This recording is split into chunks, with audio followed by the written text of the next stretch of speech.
This episode is brought to you by Wizard of Rocks. Find out where the yellow brick road will lead you.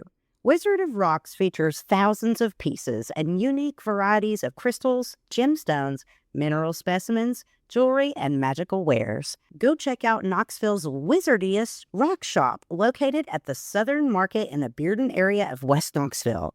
They're open Monday through Saturday, 10 a.m. to 6 p.m. at 5400 Homburg Drive.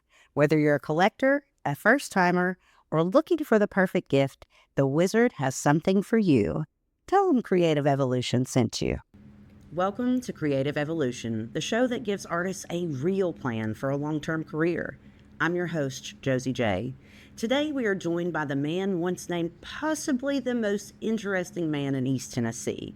Our guest is Vinnie Vineyard, also known as Funkmaster V, a musician, professional wrestler, paranormal investigator, true crime actor, and independent filmmaker with big and funky productions.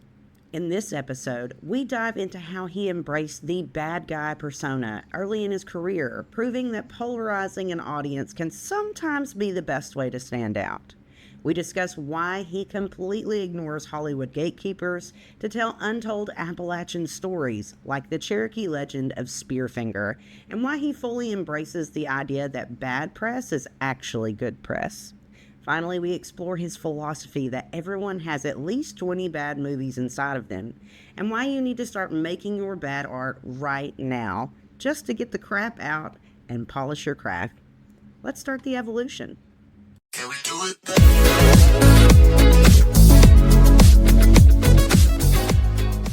Don't I ride the funk train? That's right. We've got Vinnie Vineyard in here with me today. Vinnie, how are you? I'm good. I remember when I was wrestling, people would occasionally there would be these guys that would call me Funkmaster V. And I didn't know there were so many Italians down here in the South where that Roman numeral V, they would just go with the 5. And the bad thing too about being called Funkmaster 5 too, it's actually a better name. It makes me sound like I'm like a dancing robot or something. The Funkmaster 5 is here from Japan.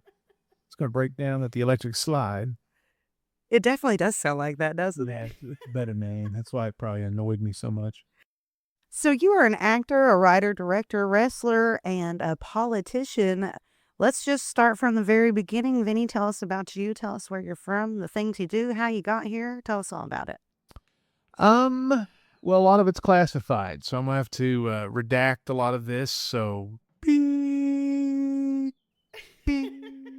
And then I was like, beep, and then she said, beep. I was born in Funk City 2049, the future. It's a really crazy place. Everybody's got beanbag chairs and I don't know. There's a lot of free love and stuff. Now, I was born in Baltimore, and I lived up there for a very short amount of time and moved down to East Tennessee. I was in Knoxville for a long time. So grew up really, especially when we were up there, very poor.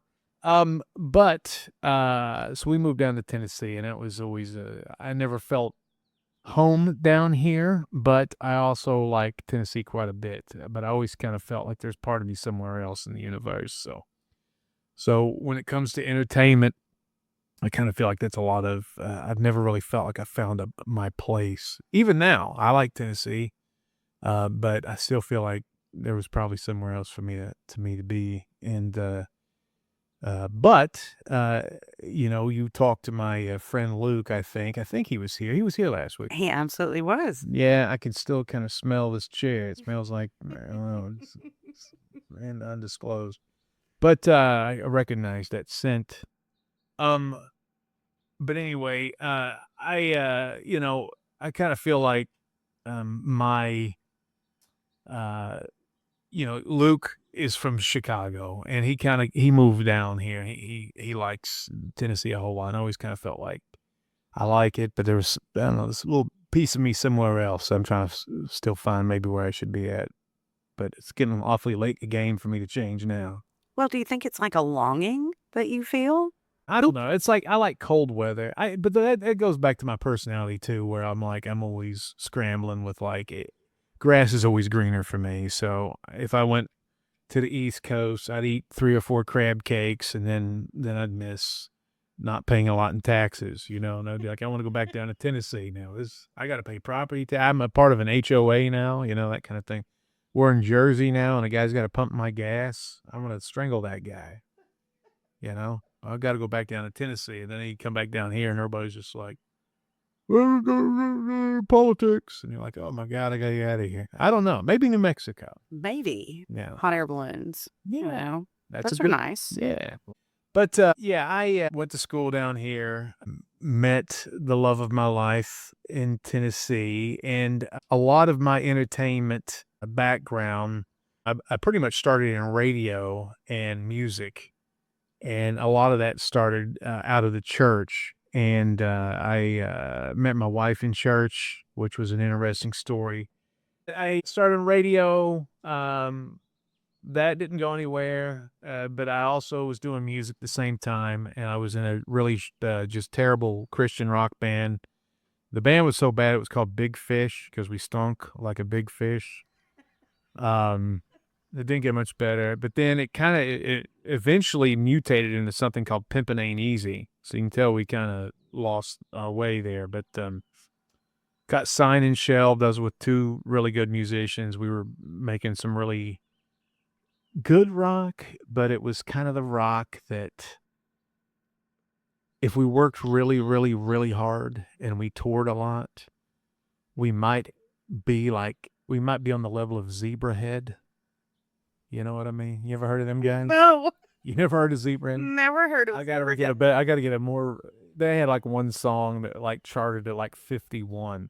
I just feel like it's the same problem I have with Big and Funky right now, where we're kind of serious, we're kind of butt nuts, we're kind of nuts, we're kind of crazy, we're irreverent, we're spiritual. It's like all this mess. So I always felt like our problem with that band was our live performances were insanely funny and entertaining. And then my teenage angst lead singer kept writing these anthems of teen angst anthems. And now, which I still talk to the guy, he's embarrassed by those. I don't know if embarrassed is right. They were great songs, don't get me wrong, but he's like, dude, I can't sing that crap now. It's like I'm 40 years old. I can't sing that jive. So we got signed and shelved, which, I know you talked a lot to Luke, because I heard his great broadcast you had last week. Everybody was listening to it. Thank you. I bet Luke was talking about failure. We both use failure the term he uses is fell forward. And that's what we try to do. So it was funny because we'd be in that band and our stage show would be one thing and our music would be the other thing. It was really confusing for us. So when we got signed and shelved, it was one of the things I think I still do to this day is we just kind of rolled with the punches, and we started just playing hip hop and funk songs as a band called Pimpin' Ain't Easy. And that got really popular as 3 white guys because our stage show was very aggressive. Thank God there are no iPhones back then, or none of us would have jobs right now. It was a very satirical, angry, fun show. And I started being a bad guy in the band as the bass player, that we would play a song that would be very sexual and the crowd would be going crazy. And I'd get in the microphone. I'd be like, hey guys, I don't know if we should really play that song anymore. That really glorified, that really, I think that was misogynistic. And everybody'd be like, shut up, what's wrong with you? And the lead singer would be like, shut up, what are you, some sort of... And then we'd play a song about gin and juice or something. And it'd just be, I think that song glorifies drugs. I don't know. Shut up.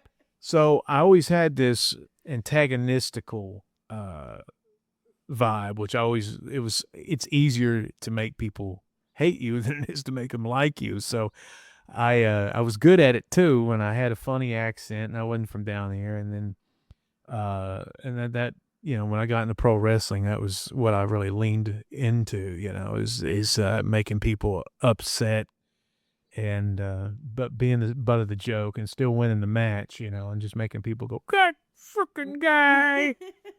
Yeah, and but and so yeah, self-deprecation, having self-awareness, and it's kind of been my muse and my fuel through all the genres of entertainment I've done through the years. Yeah.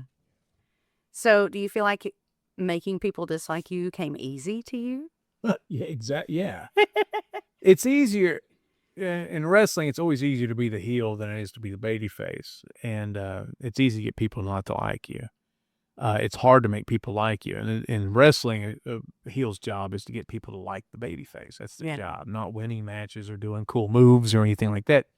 So that came natural to me, and I think the way that I come off, I think Luke has this too. There's kind of this we don't give a crap, kind of libertarian, independent way of thinking where we don't kiss anybody's ass and never has. Yeah. And I think that can be taken the wrong way. I know a lot of people think I'm really cocky. I'm not cocky. I'm just old and I've done a lot. And I don't need, period. Well, and the validation there, I'm Yeah. sure at this point, you've been through that. I don't need validation. Yeah. I know what I am. I swagger. I have a way that I walk. I have a way that I talk. I'm my own man. I got my own folding money in my own drawer. I got cars that are longer than this house. I mean, it's just the way it is. So I don't need. And again, it's not an indictment of my personality or whatever. It's just I'm not in that thing. And the thing that's cool now though is because Luke and I, even though people perceive us as being a-holes sometimes, because we like having fun with that perception, there's nobody sweeter than Luke. There's nobody nicer of a guy. He said on his show, because I listened to it, it was awesome as hell. You guys need to listen to the old archives. But he said he was a dad figure, and that's a good way to put him, is that he's a father. So, I mean, and I'm a father too. So you mentioned how Luke said that people say that he is very much a father figure. Who? Luke? Big Luke, yeah. So I'm going to ask you the same question I asked him then. What do you think a fan or a colleague, how do you think they would describe you? I can't wait to fake my own death and then go to the funeral to see, because I really don't know. I think I will probably dress up as a widow that nobody knew about. I'll shave my face and I'll wear something really hot. Kind of like that Brian Noam guy. I'll probably go with gigantic helium-filled balloons. I'll come in a black dress. I'll scream bloody murder. I'll just wail. I'll work on my falsetto. So let's circle back a little bit. How did you get into wrestling? I got tired of music. I've said that Luke's heard this before. If Luke listens to this podcast, I hope he is, because I enjoy Luke. But I hope he listens to this. Give me notes if he's out there listening to the Knoxville Community Radio, all the way in Gatlinburg. This is a story some people have heard before, but we got pretty successful, and even though we were technically a bar band, and we had originals, but the originals, like I said before, never fit the vibe of they were serious. Yeah.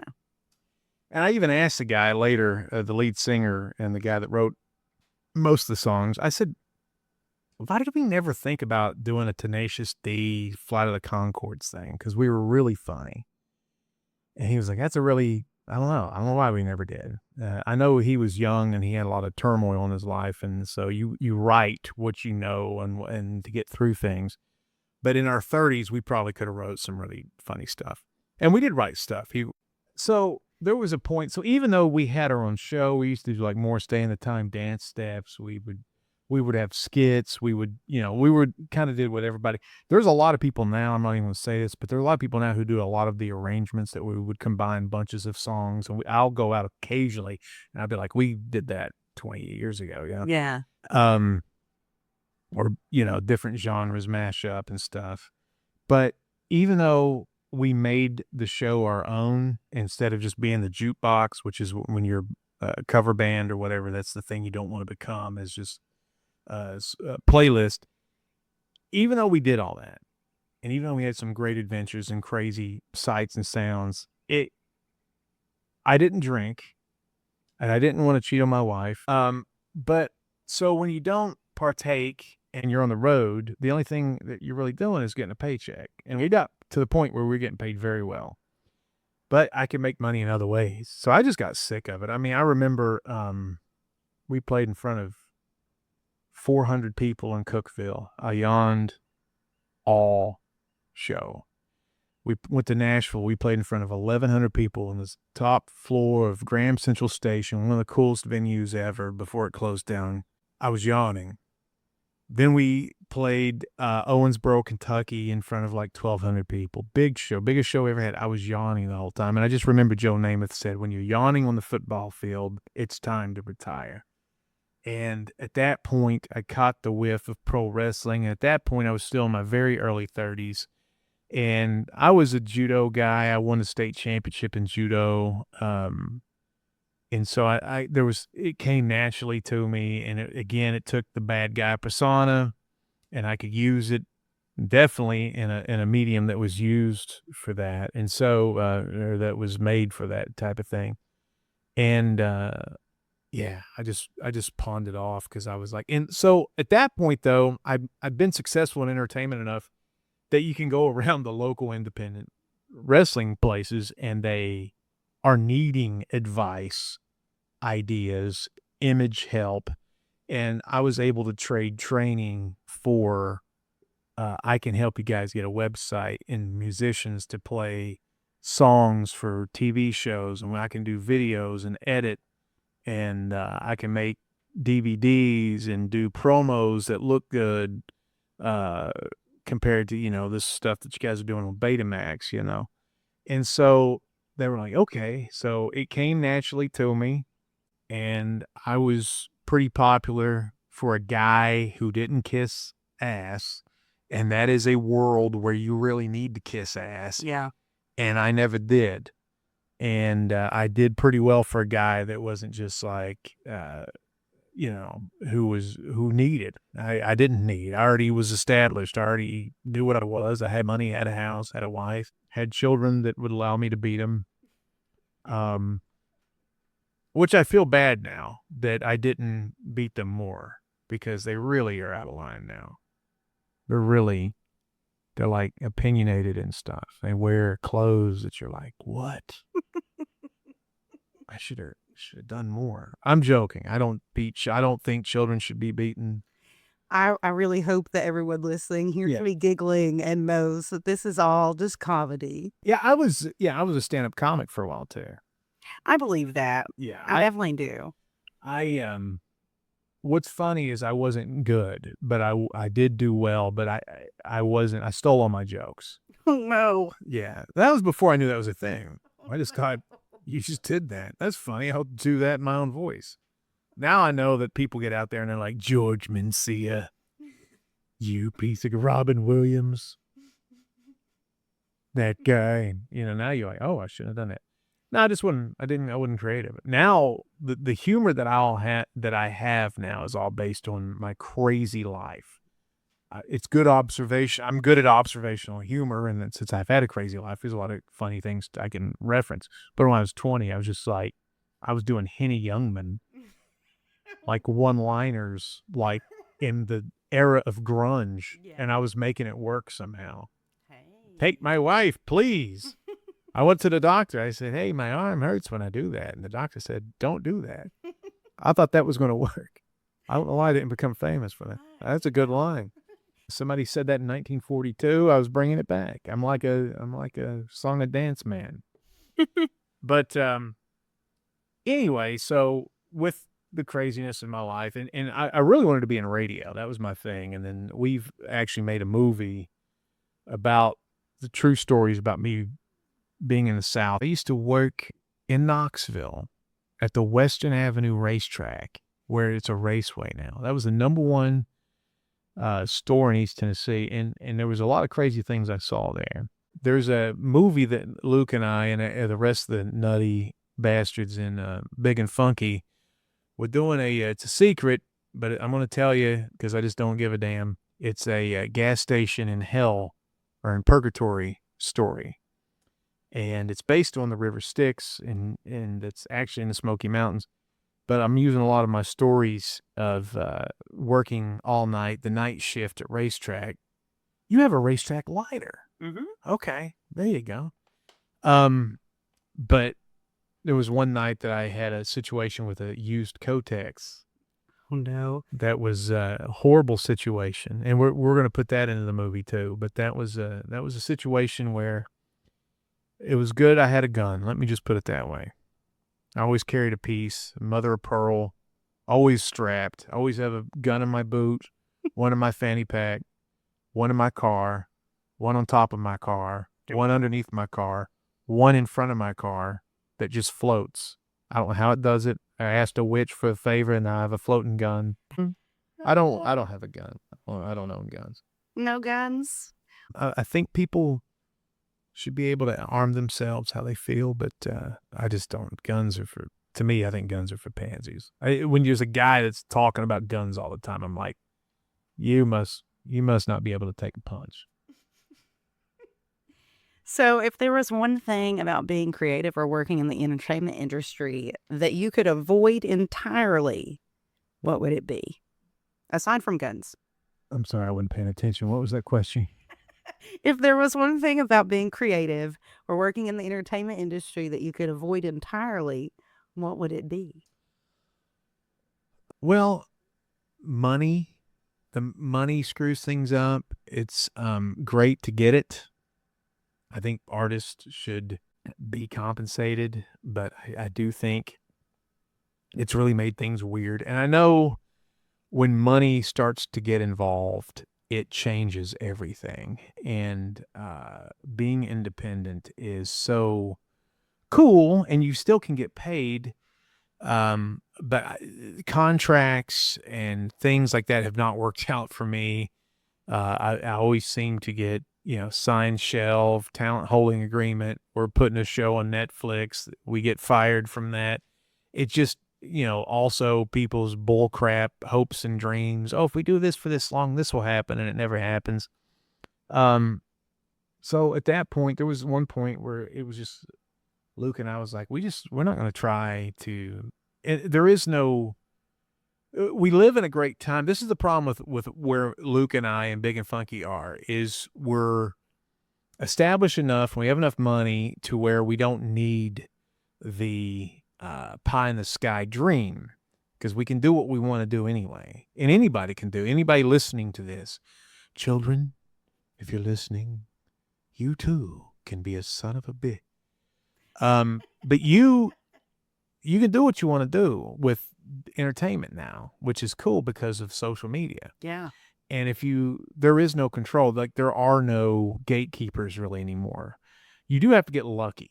The people who are very successful a lot of them seem like, what, this guy can't even speak without a slur in his speech, or stutter, or he's got a terrible accent, or she's, whatever. But like, they have a giant audience. But there's a curse with that too. If you start getting giant audiences, you need to make content all the time. And I'm somebody that thinks content is the antithesis of art. So if I'm an artist, comedian, filmmaker, whatever I am, whatever hat I'm wearing, I don't need to produce art every day, because you can't. Yeah. There's some people that have written who are great artists who, heck, was a Rhodes Scholar, the guy Rhodes, like, no, that's not the guy. I'm so stupid. But there's a guy like one of the greatest authors of all time. Can't remember the name. I'll look it up in the break, because I hate when my brain does this. But he never even finished a book, and they have college courses based on his writing. Wow. And so it's like, that guy was considered one of the best writers of all time. People have scholarships in his name, and he's never even finished one thing. And he's dead now, so that's not going to work. Right. Unless we got a couple of shovels and a flashlight. We have somebody can do a seance or something. Right, necromancer. Yeah, necromancer. Get him out here. Roll 5 for initiative. Ooh, yes, please. And But anyway, but that guy, so I mean, like, you're expected to produce content every other day that's supposed to be fascinating, and nobody's that fascinating. Everybody's kind of pretty boring as hell, to be honest. And so, I hope I live long enough to the TikTok thing goes away and then something more meaningful comes around the corner. I don't know what that would be. Right. I don't have much hope for it. It's probably going to get worse. It's just going to get less and less intelligent, and then hey, have a candy. We're not doing a show here. Yeah, those are actually cough drops. They're good. Oh, maybe it's because you guys smoke so damn much. Mm-hmm. Oh, what was that? What was that? Oh, sorry. Did I say that out loud? I'm sorry. Was that offensive? That's good. No. I wonder why people don't like me. Why I like you. I voted for you. Did you really? I did. You were the only one. Just me. I was the lone vote. Yeah, it was. That was a good time. I was actually, that was going to be my next question, was you ran for state representative and then for Tennessee governor. What is one risk you took in your career where you just had to do it? Is that one of those times? Yeah, because I got audited for 4 straight years. Oh, shit. Yeah, so No, thank you. they will come to get you, children. There's no hope. Give up the hope. I don't. Did make you run. Here's the reason I'm glad I ran. My daughter now knows that you should stand up for what you believe in.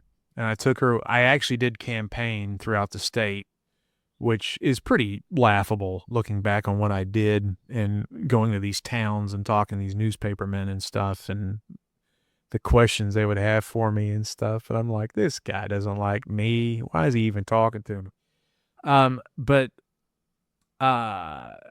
she knows now that you're supposed to stand up for what you believe in. And anytime I'm on an internet argument, talking to somebody on social media, which I'm trying not to do anymore because I would be on there 24/7 screaming at everybody, is I can have people who know me go, this guy, somebody's like, what are you going to do? Why don't you do something about it? Why don't you freaking do this if you got so many great ideas? And somebody could be like, this guy literally ran for governor. And then they were like, oh. So you tried to do something about it? Well, back in 2018, I ran for governor with, at the time, it was the largest election field in American history. It'd be state, federal, whatever.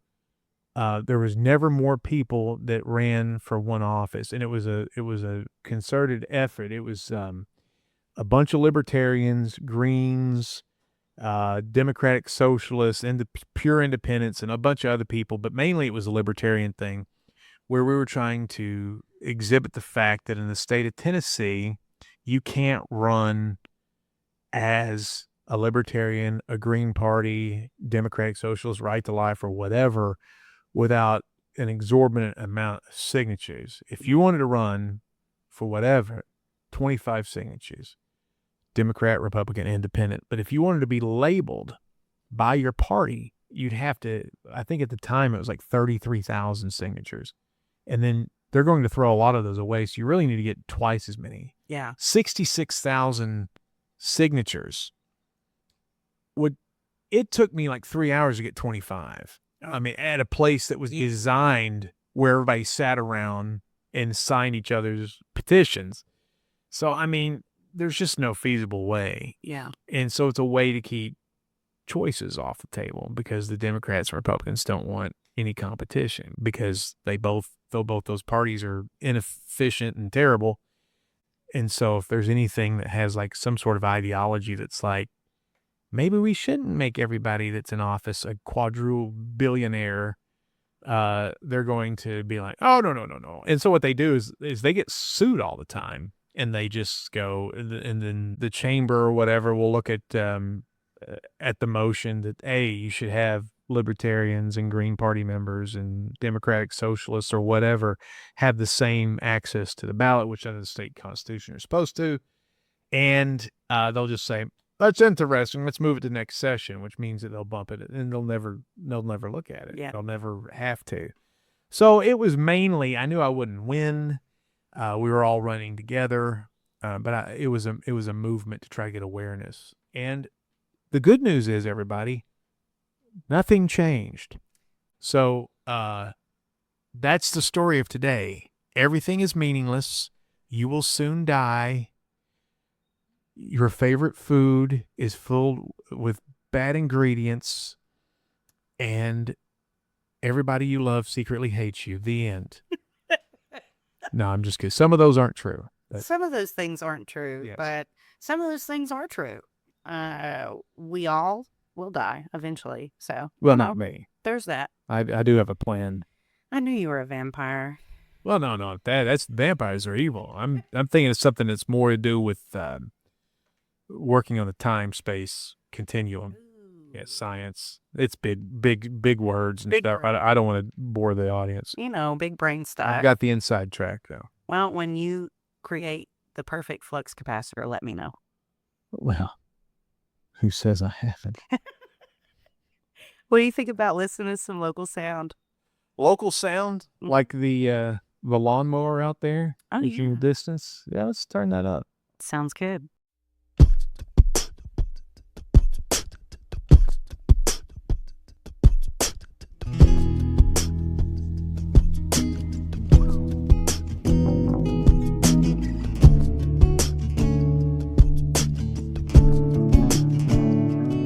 I don't know why the skies are gray someday.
nothing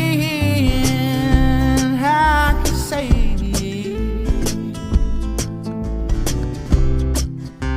to keep you satisfied. I always get in my own way, leave you with tears every time.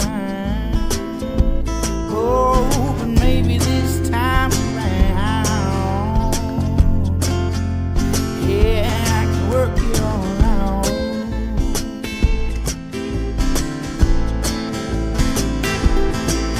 There's nothing I can do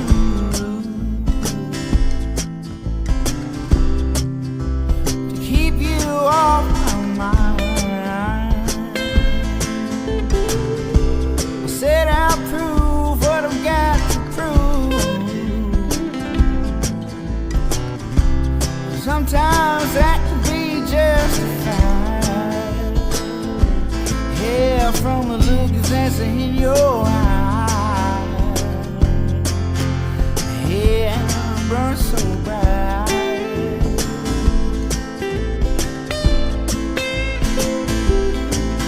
See the look that's in your eyes. Yeah, burn so bright.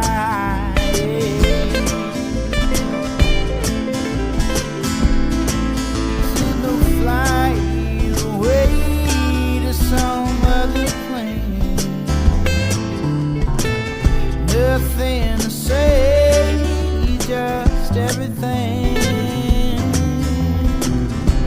Across the desert plain, I'm wandering in my mind. I'm looking for something to find. There's nothing I can do to keep from getting high. Said I'll move where I got to move, as long as I can make it through the night. Yeah, from the wind and the horse fire. Yeah, burn so bright. Listen, wind and horse fire, baby. Yeah, baby, yeah, baby. Yeah, burn so bright.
Don't take me wrong.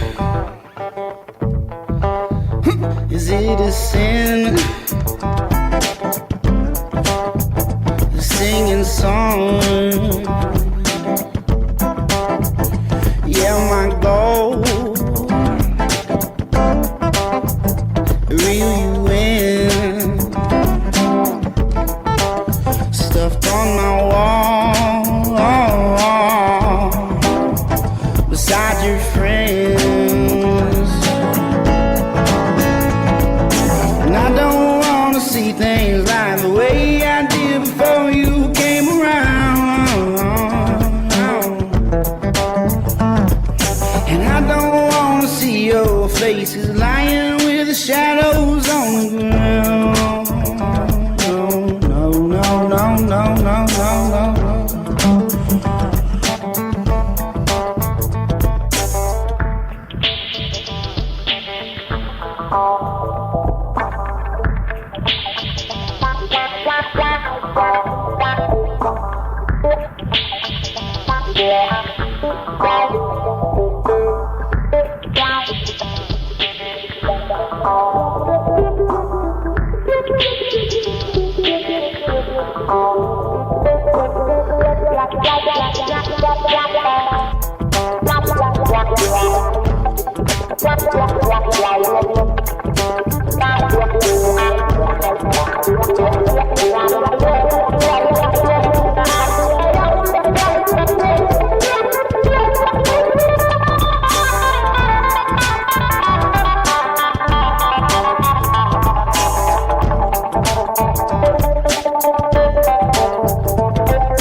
was Rastafari. You can find Rastafari on all streaming platforms, all social media. Check him out. What'd you think of that, Vinny? I'm going to tell you, man. There's a new genre called chill deathcore, ska-influenced funk invasion, a retro combinatious loquaciousness. And of all the genres I've ever heard, that band there eschews that entire genre. You know?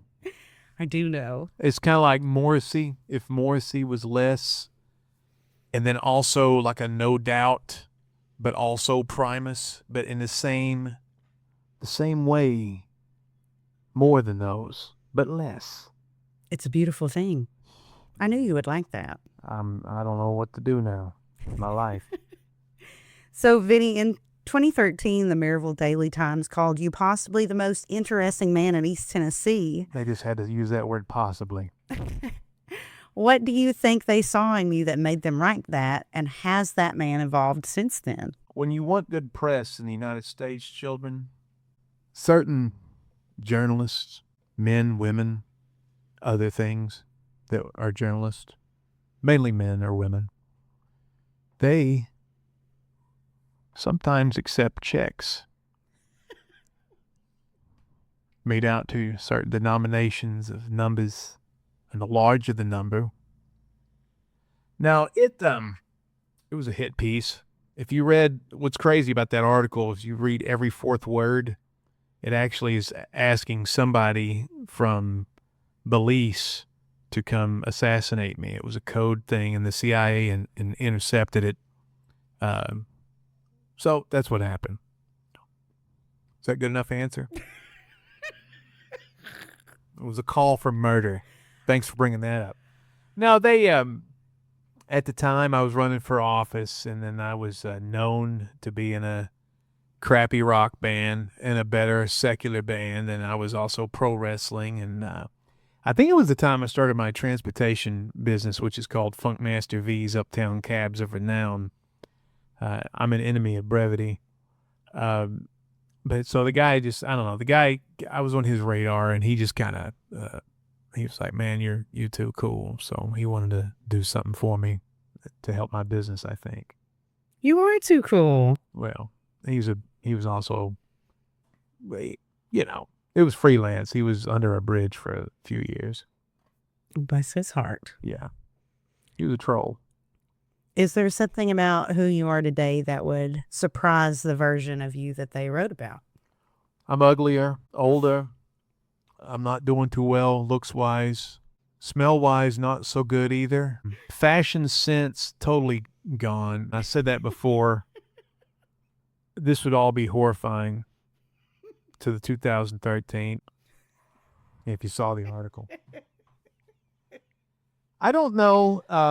I like where I am, and I like where I was. I don't know. I don't have anything, if you would have told me that I would have been on a ghost television show, I would have thought that would have been really cool.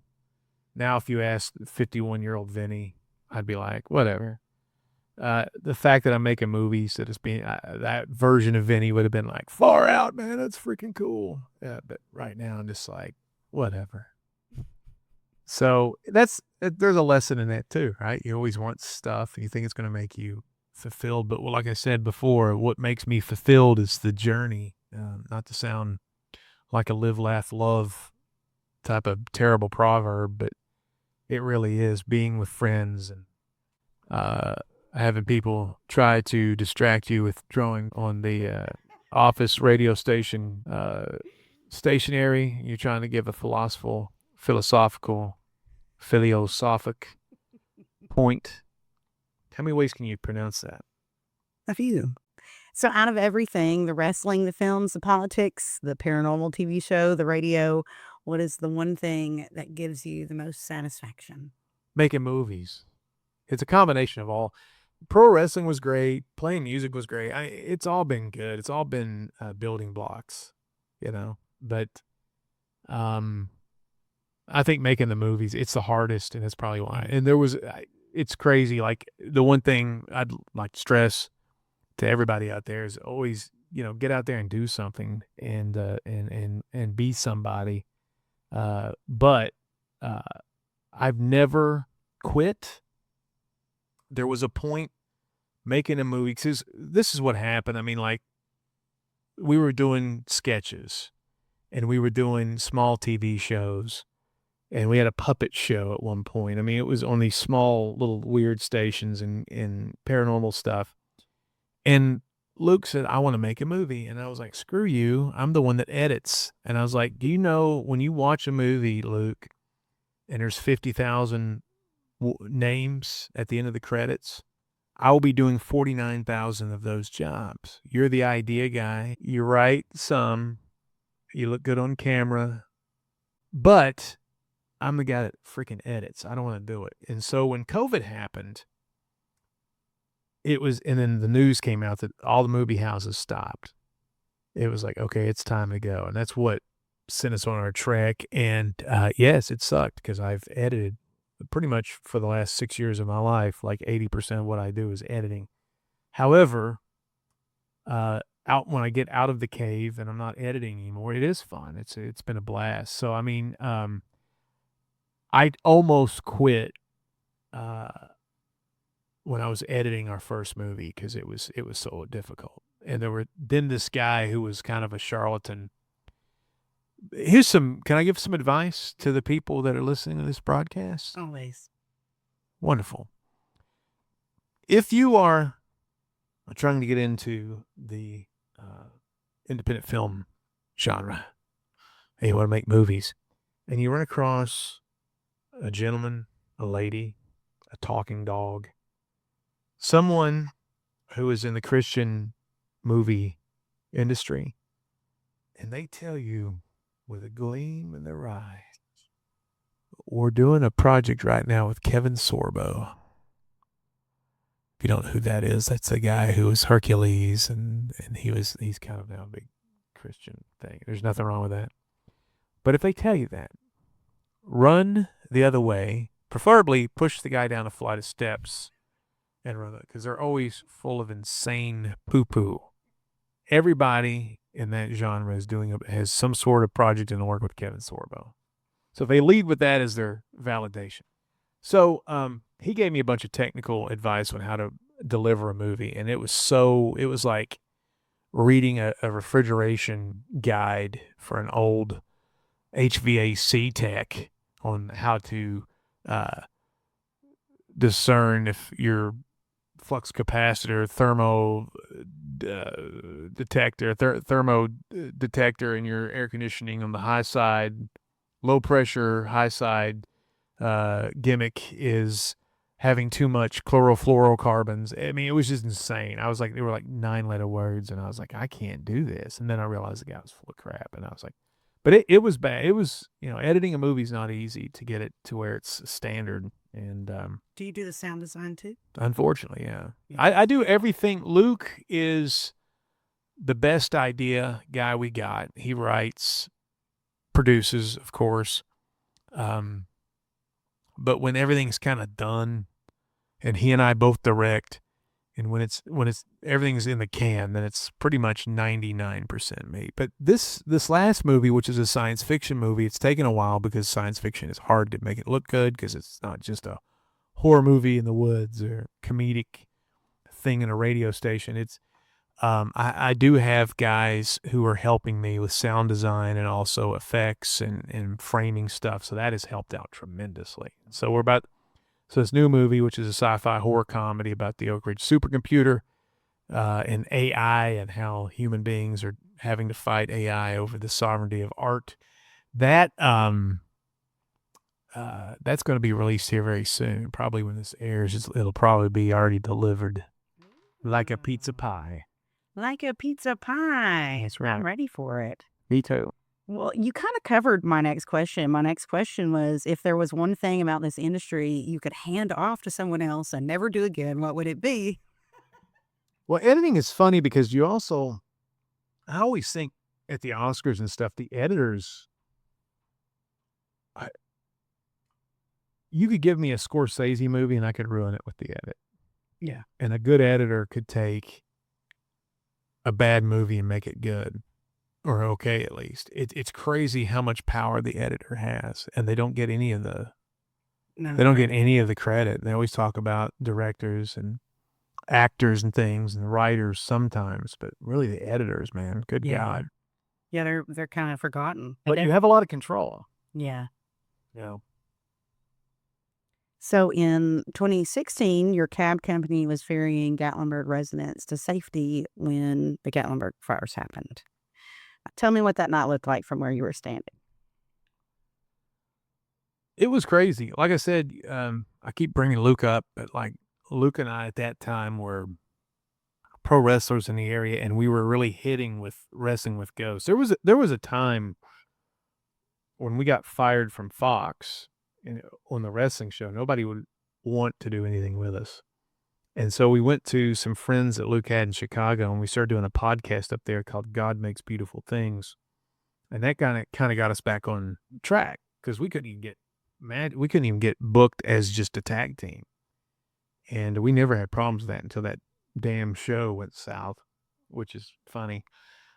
So we were kind of back in the ether, the zeitgeist, if you will, of the people that paid attention to us, because we were out and kind of getting a lot of headway for being these sarcastic a-holes. And when Luke saw the fire, because he was working downtown at the time, they weren't shutting down the shops. He saw Ski Mountain go ablaze, and he's the first person we think that saw it. And he started going by door to door trying to free people, or like Paul Revere, knocking on doors to get them away from the gimmick. And if you know anything about Gatlinburg, you could kill the Pope with a hand grenade and it wouldn't hit the AP wire for 5 days. That night on the news, they led with fire reports from La Follette. There was like a dog with one eye that collects buttons or can play tic-tac-toe or something. And then it was the Gatlinburg fire. Yeah. And it was like, that was the biggest, at that time, it was the biggest fire in 100 years or American history or something like that hit a populated place until that one. It was crazy because we were like, there's a fire in Gatlinburg. And people were like, it's not funny. You shouldn't say stuff like that. And I'm like, we're not lying. But because we were bad guy pro wrestlers, they always thought we were up to something.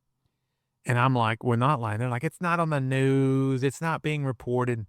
And so what was really strange was there was a lot of people from that night that started following Luke and I from all over, because Luke and there were other people too that were actually reporting video. And Luke went up there a lot and worked. Yeah, I can't believe it will be 10 years coming up. It was wild. People were like, you're a hero. There was a lot of heroes. And again, the police officers, the EMTs, the firefighters, they did much more than I did. They did much more than Luke did.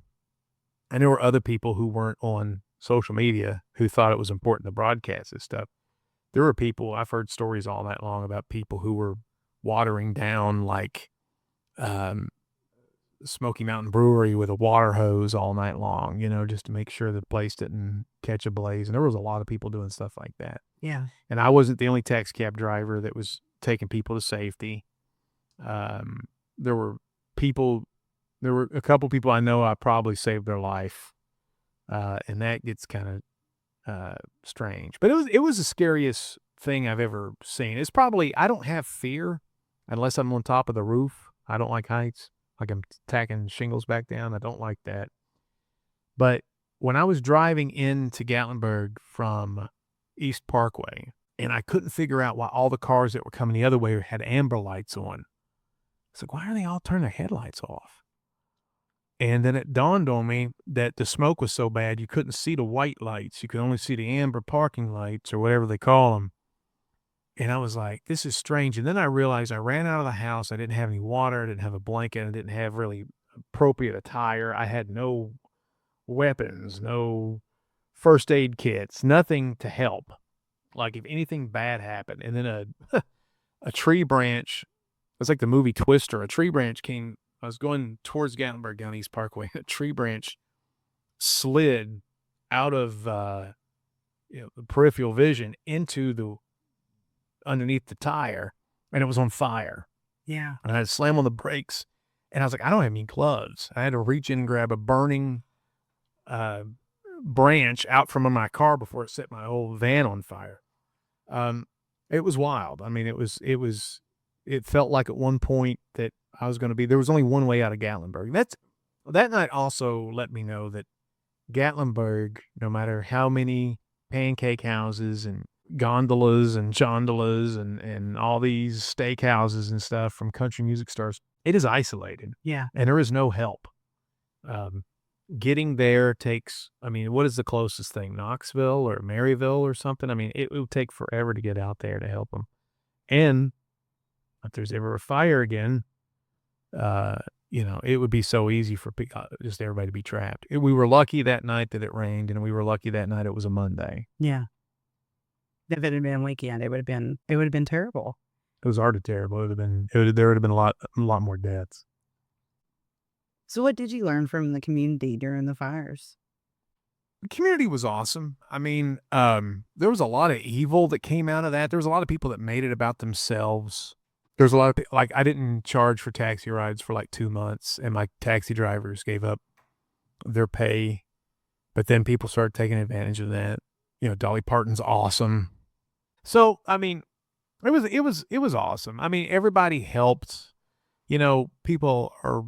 I'm probably the hardest on police officers of anybody. And when cops are really helping people, they're heroes. And same with, everybody loves firefighters, so you don't need to give them any more gloss. But EMT, everybody who volunteered, it was amazing. It's one of those things like that have to happen for the community to feel like it doesn't matter if you're Democrat or Christian or Republican or whatever, atheist, whatever.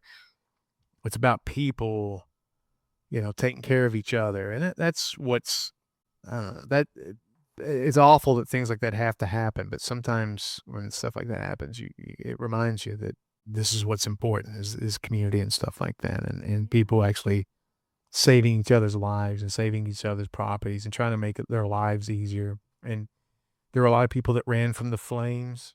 So you appeared on Snapped, which is not exactly where most people expect to find a wrestler and a filmmaker from East Tennessee. How did that happen, and what was it like to be on a true crime show? Oh, I mean, I don't know how that happened. Normally, anytime there was a 90s shock jock in a story and back then all those guys had goatees, I would get picked for that. So I did that quite a bit when there was a lot of radio jocks being murdered by their wives, which apparently happened more than I thought. I remember the first one I did, I was a body, and they took a picture of my body. And after they stopped laughing, I saw it in the episode where they put my torso from the boobs down, my hairy, delicious apple cinnamon oatmeal stomach. They superimposed it into a tub, like a thing, like it. So they disembodied this woman. I couldn't believe how poor the quality of Snapped was too. There was they kept doing this B-roll of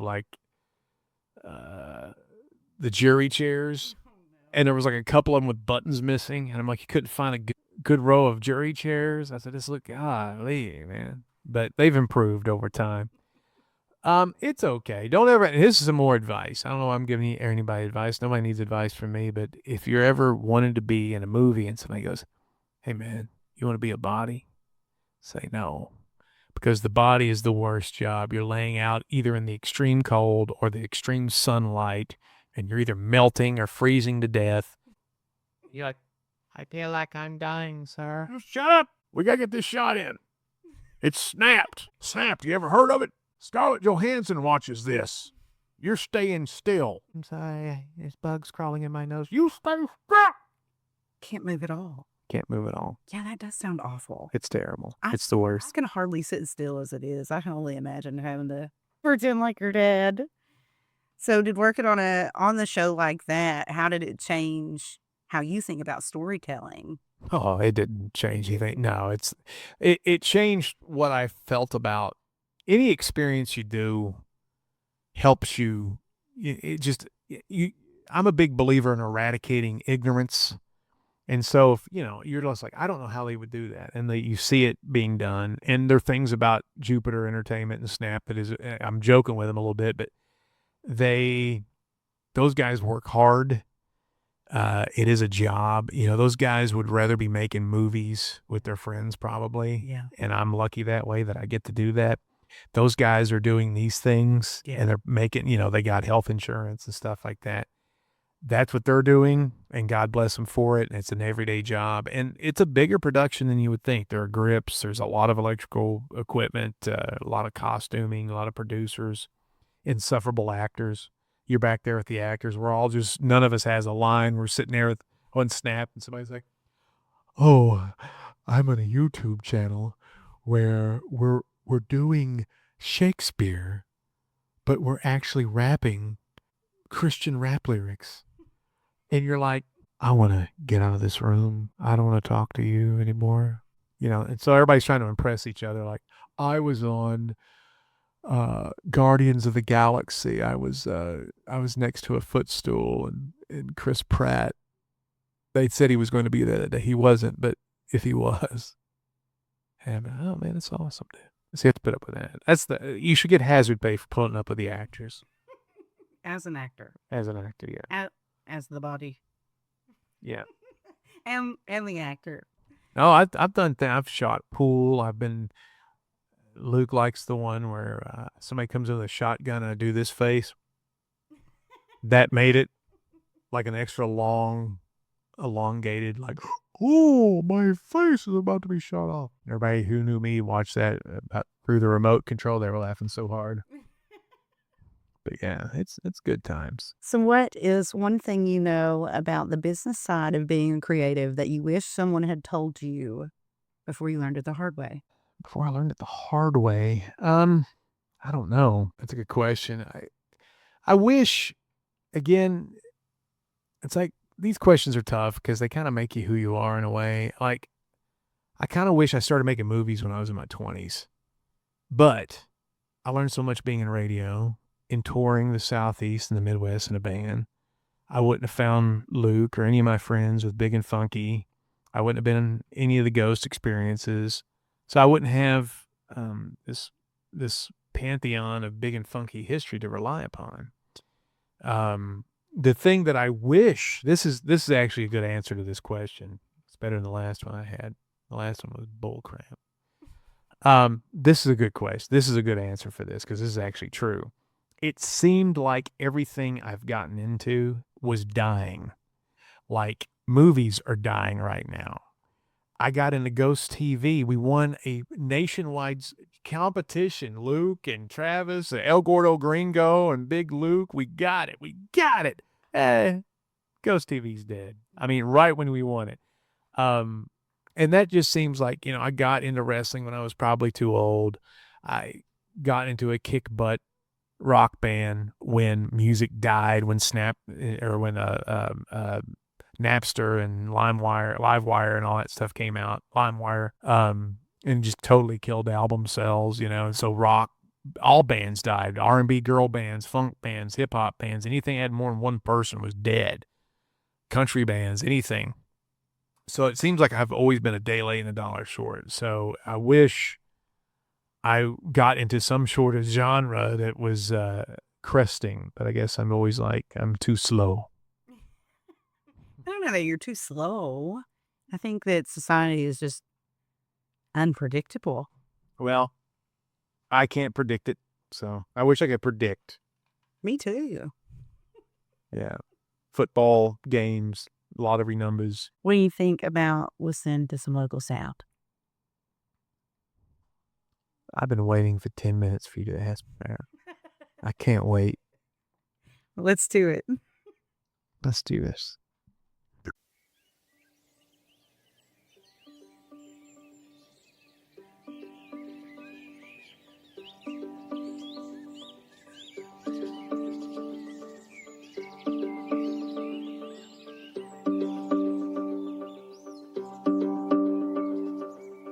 I'm in the heart of the Great Smoky Mountains. As part of the Appalachians, these mountains are some of the oldest in the world. To appreciate the Great Smokies, you must come into these mountains and experience them firsthand. And we'll do just that. Do the work, pack the bags, going back home. Do the work, pack the bags, going back home. Do the work, pack the bags, going back home. Do the work, pack the bags, going back home. Do the work, pack the bags, going back home. Do the work, pack the bags, going back home. Do the work, pack the bags, going back home. Do the work, pack the bags, going back home. Do the work, pack the bags, going back home. Do the work, pack the bags, going back home. Do the work, pack the bags, going back home. Do the work, pack the bags, going back home. Do the work, pack the bags, going back home. Do the work, pack the bags, going back home. Do the work, pack the bags, going back home. You make me smile, got me dancing. Now I'm cheesing, I'm so handsome. I got feelings for you back home. I got feelings for you back home. It's that healing. Feel it, don't you? You make me smile. Got me dancing. Here's my number. Let's get romantic. I got feelings for you back home. I got feelings for you back home. Clear that bubble. Let me build upon you. I got feelings for you. I got feelings for you. I got feelings for you. I got feelings for you. That's how I feel.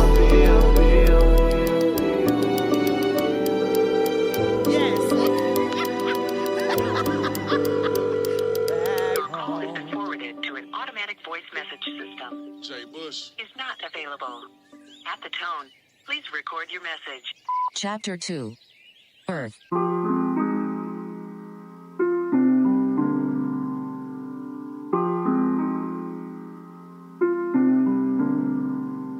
I don't need it if it ain't come from love.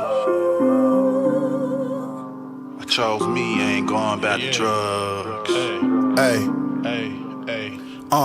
Picture perfect. I paint a perfect picture predicated on the pimping and intentions to deliver. Pack it up and get it off. Drink a water with the lemon. Gotta ease up off the liquor, cause it's poison in the liver. Yeah, no co-defendant, solo with it. Walk this road alone. I praise the Father, counting commas on the mobile phone. Going gone, past the limits in another zone. Innovate on the interstate, thinking real estate. Get it straight. We was down and out, but we up now. Touchdown, it was tough. Now we living plush. Plus, don't know if they ever knew, but the flow flourished the foolish from focusing like a Buddhist on bubble tea with the crew at the cereal bar. On Jackson Avenue, way before baby was born. Almond milk on the shirt with scribbling bars. When it was shivering me timbers to really perform. Now I really perform, hoping the story relate. Not for the fortune, but hey, it came in, of course it's okay.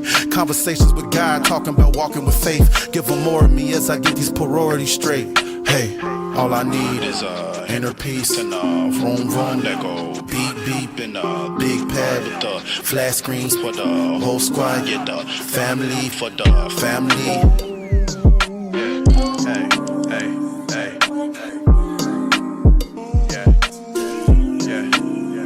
yeah, for the family.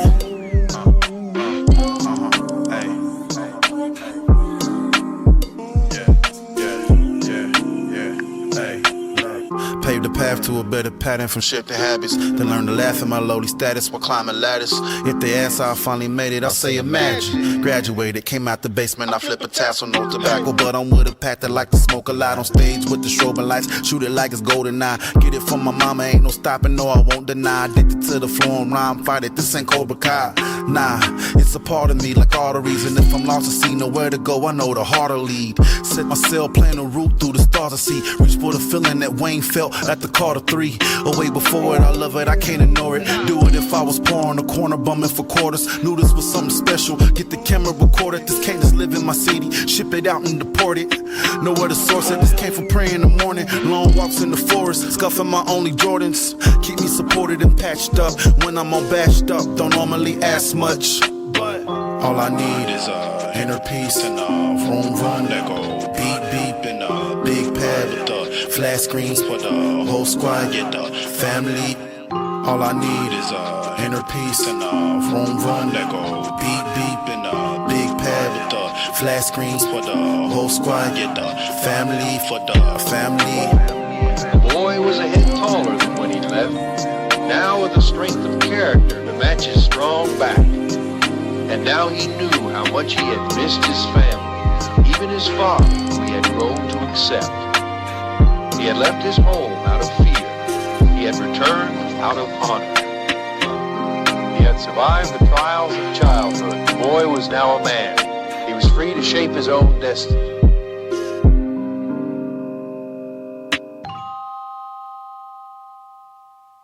Can we do it?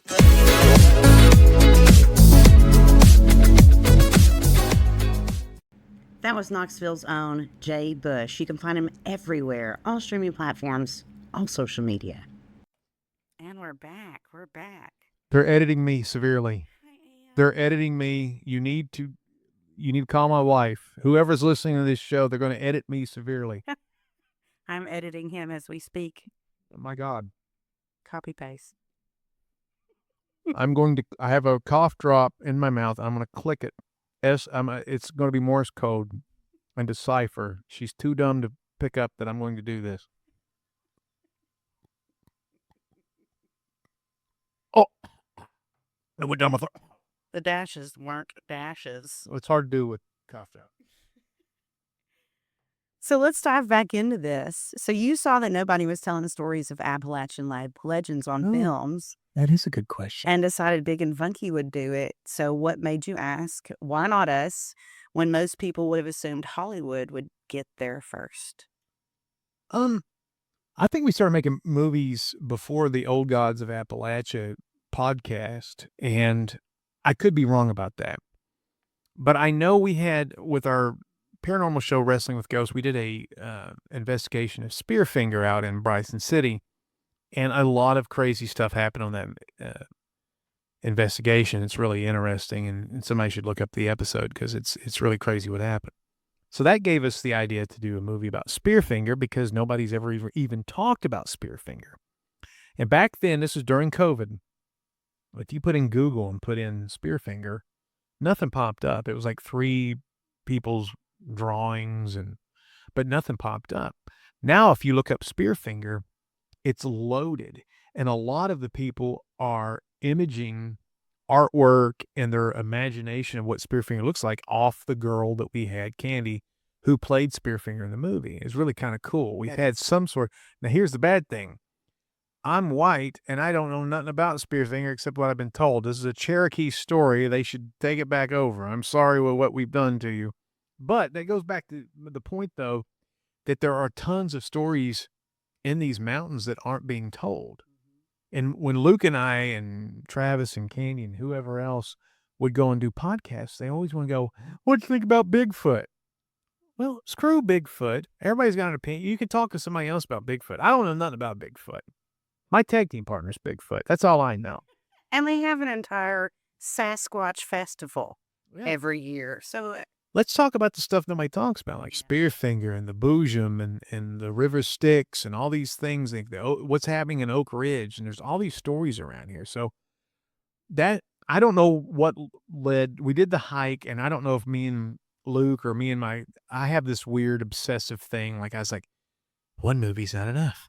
Let's do 6 movies telling 6 different stories. I guess Luke was like, whatever. And that's what we went with. I don't remember how it got to there, but I was like, there's so many stories that are about the South that nobody's telling about. We could do some cool job. And I think we are. And we've got more stories to tell. And some of them are based on our paranormal investigations too, which some have gone out of pocket. And what do we got here? What about them guys? No, you can edit it out. I remember, nobody knew who Spearfinger was. We did we still started doing the movie. Yeah. But anyway, yeah. So there's other people that have started, doing investigations of things. Because what we like to do with Wrestling with Ghosts is go to places to do a paranormal investigation where nobody's ever heard of it before. yeah. A lot of people are like, have you gone to Waverly and Bobby McGee's? I'm like, nah, I don't want to, because what am I going to see there? The same thing everybody else saw, or less? Yeah. You're not going to see more.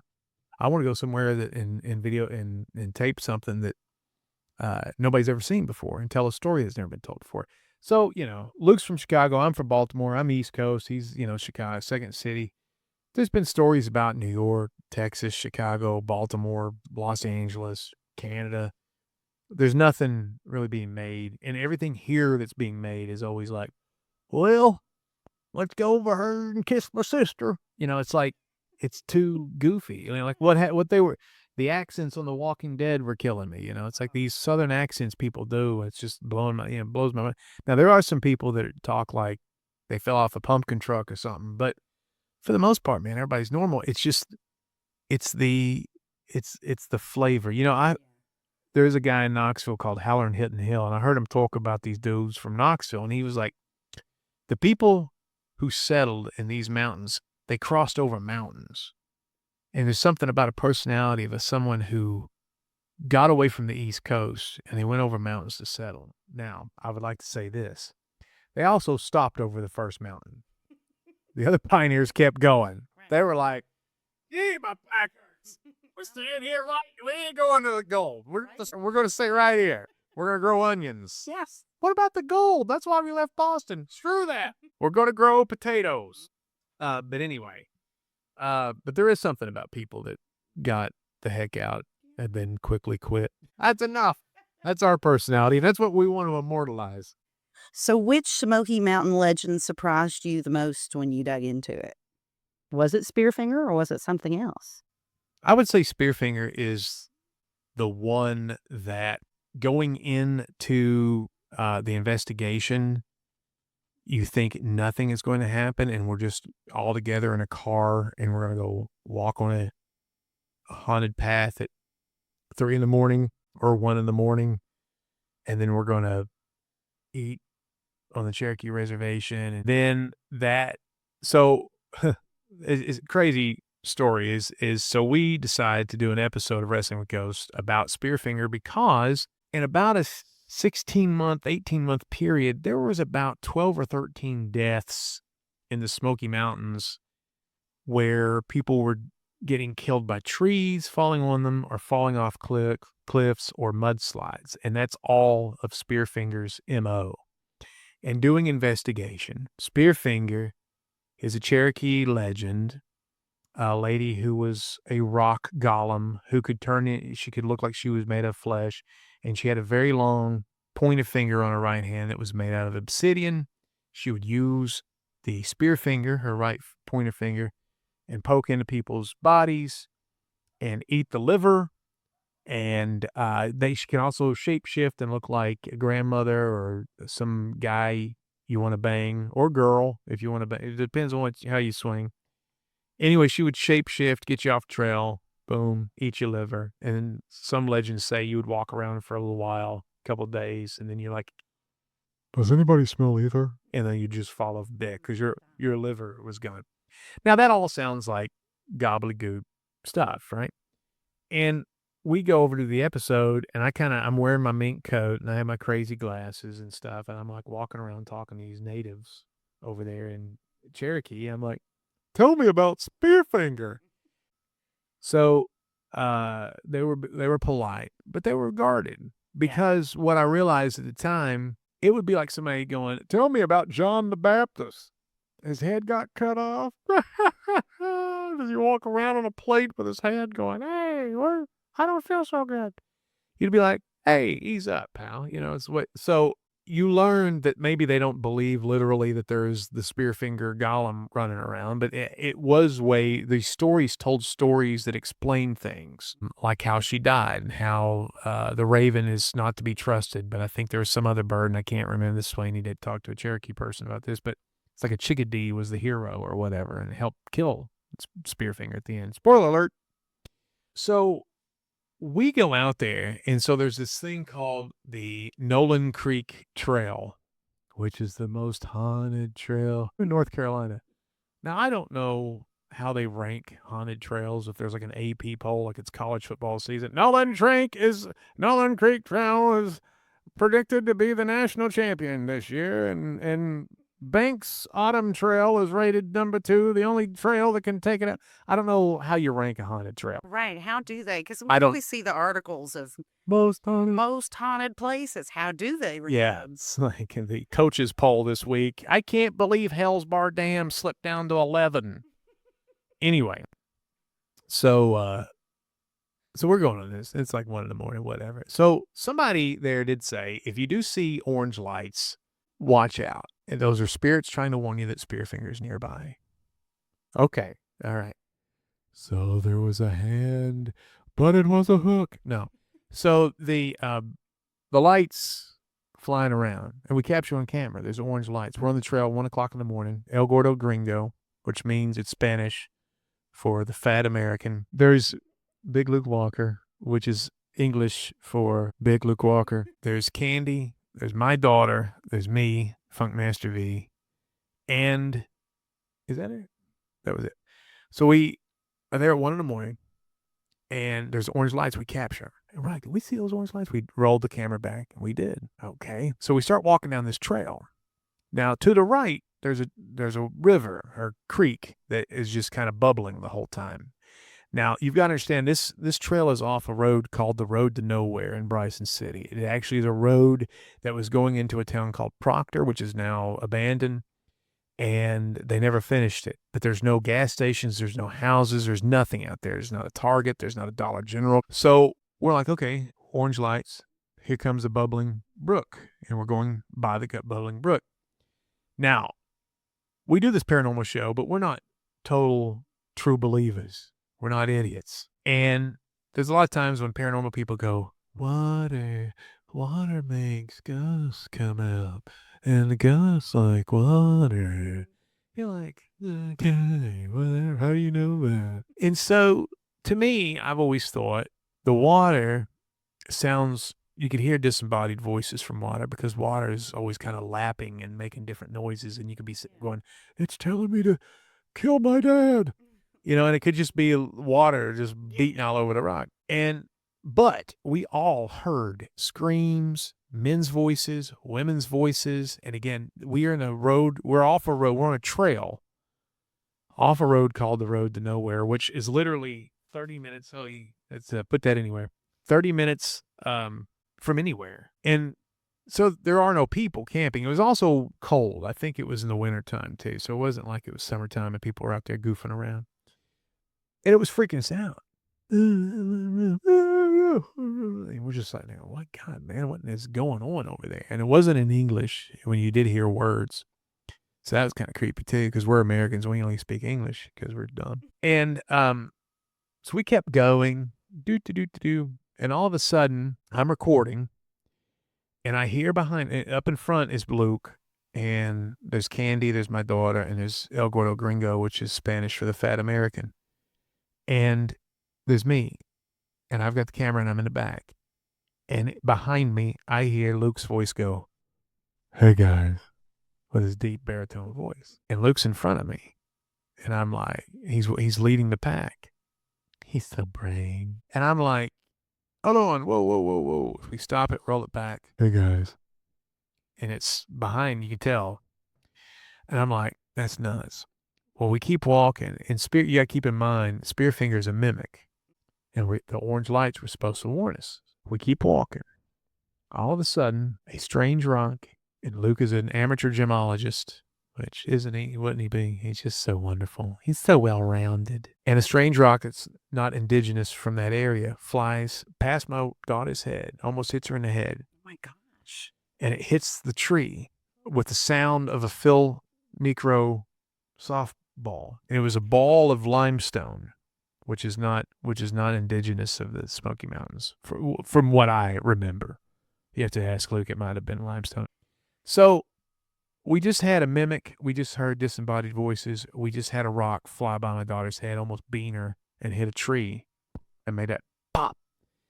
We kept walking down the trail until we keep hearing these voices, and we're getting a little bit freaked out.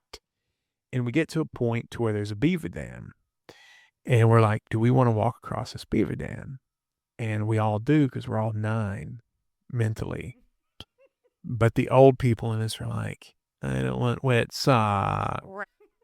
So we stop. And we're like, that's enough for the episode. And we're all kind of getting freaked out. As we turn around to go back, my daughter's legs are covered by at least 7 to 8 monarch butterflies, which collectively land on her legs. That is very strange. Yes. And I don't know nothing about paranormal stuff. I know that everybody that thinks they do think that's significant. They're all like, well, that means the Eastern Star of Muhammad has come down, and everyone that prays to the potato tribe of the Cherokee, that is a way for them to... I don't know what they say this stuff to me, and it just goes over my head. It's like gibberish. But apparently that's a big, crazy thing. Well, it's definitely not a normal thing that happened. Right. So, but the crazy thing, this is verifiable. From that point all the way back to the car, when we were passing that brook, we didn't hear one voice, one scream, nothing coming from that brook. And the whole energy had lifted at that point. Like it was kind of like when you're around stuff that's going on, it's paranormal. There's kind of like this mist vibe. It was like a bunch of knuckleheads walking in the wood. Yeah, it's just a bunch of friends hiking, just like we did the other days. Yeah, it was just like, kumbaya up the street. Right. Yeah. No, that's incredible. I made all of that up just now. You're so stupid. What is wrong with you? You believe anything. Then the devil came out of the ground, Josie. He looked at me and was going, I'm going to stick you with this pitchfork, you bastards. I was like, don't do it for the love of Christ. I should have known you were lying when it came to the butterflies. No, that all happened. I'm lying about lying. Getting that about that $2. The $2? Yeah, I think that's fascinating. I'd really love to go investigating. I would love to go hunting for ghosts. If we finish this movie, we're going to have a celebration and hike to a place called the Devil's Trample Ground, where no vegetation grows in a circle. I think I've seen videos about that. Yeah, we'll check it out. That sounds like a cool place to go. We're running out of the best places. So in one sentence, what do you think is the real key to making it as an independent creative today? At my age right now, I would just say, this is going to be a long sentence. I just realized this, comma, paragraph, semicolon. At this point in my life, I would just say that the success is seriously the journey to whatever destination you have. To expound upon that sentence or series of small sentences or whatever that was, you can't, your destination can't be happiness. You'll never get there. Your destination has to be something, whether it's excellence, love, fulfillment, whatever. Happiness comes along the way. Yeah. And realizing that you're in the good old days. In 20 years, we won't be able to pick people up over our heads and throw them down and beat the crap out of them and wrestle dogs and make crazy horror movies and climb into caves to shoot. We won't be able to do that. These are the glory days. Recognize that you're in them now, and whatever the product is, great, but it's really about the journey. Yeah. And besides a few hundred movies, besides a few hundred songs, besides a few dozen pieces of artwork, we all kind of blend in the middle. Yeah. As an artist, it's like, you can name 25 paintings that are famous. Can you name 1,000? No. You could probably name 500 famous songs. Can you name 5,000 with all these bands? No, you can't. It's just have to understand that the what's important is that you're doing it. Yeah. That's a long sentence with a lot of colons and semicolons. You definitely drove the point home, which I appreciate. I think we have one last listening break, and then I'm going to put you in the hot seat. Oh, my God. Here we go. Let's listen to that local sound. Yes. More of it.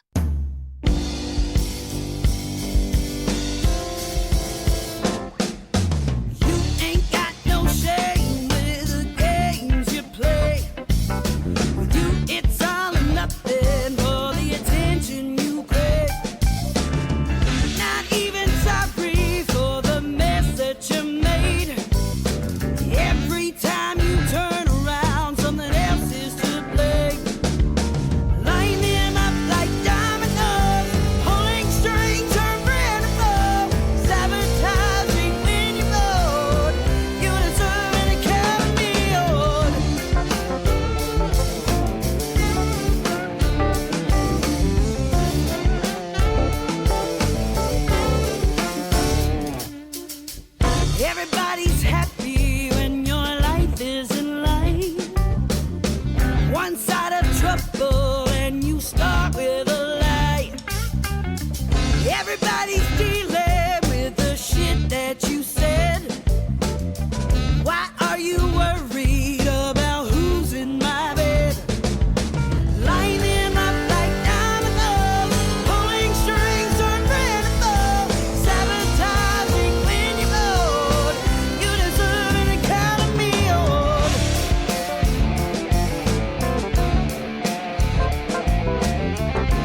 Drop what you're going through. Stop your feet, scream and shout. Feel the rhythm from your head to your feet. Now that you've got the groove, come on, dessert, give me that beat.